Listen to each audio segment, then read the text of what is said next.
नवी मुंबईत सकाळपासून मुसळधार पावसाने हजेरी लावलेली आहे। मी सध्या नवी मुंबईतील सानपाडा रेल्वे ब्रिज खाली आहे। आपण पाहू शकतो की पावसाच्या सरी बरसताना देखील आपल्याला पाहायला मिळत आहे आणि सानपाडा ब्रिज खाली पूर्ण पावसाचं पाणी साचलेलं आहे। या पावसाच्या पाण्यातनं वाहने आपण पाहू शकतो की वाट काढताना आपणास पाहायला मिळत आहे। काही वाहनं देखील या ठिकाणी बंद पडलेले आहे। खरं तर सायन पनवेल हायवेच्या बाजूलाच हा सानपाडा रेल्वे ब्रिज आहे।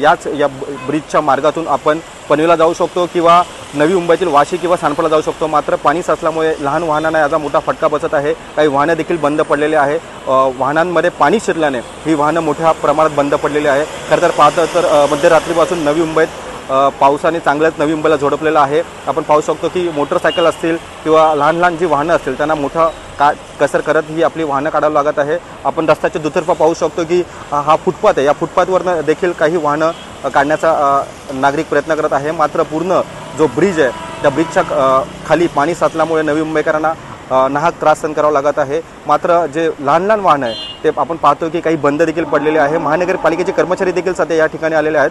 पंपिंगच्या द्वारे ते पाणी देखील उपसण्याचं काम सध्या हाती घेतलेलं आहे। मात्र सखल भाग असल्याने नवी मुंबईत अनेक ठिकाणी पाणी साचलेलं आहे। त्यातच जो सानपाडा ब्रिज आपल्या दृश्यामध्ये दिसतोय त्या ठिकाणी मोठ्या प्रमाणात पाणी साचलेलं आहे व नागरिकांना याचा नाहक त्रास सहन करावा लागत आहे। आपण पाहतोय की नवी मुंबईत सकाळपासून मुसळधार पावसाने हजेरी लावली, त्यामुळे नवी मुंबईच्या अनेक सखल भागात सध्या पाणी साचण्यास सुरुवात झालेली आहे। कॅमेरा पर्सन राजेंद्रसह मी रवी खरात, TV9 मराठी, सानपाडा, नवी मुंबई।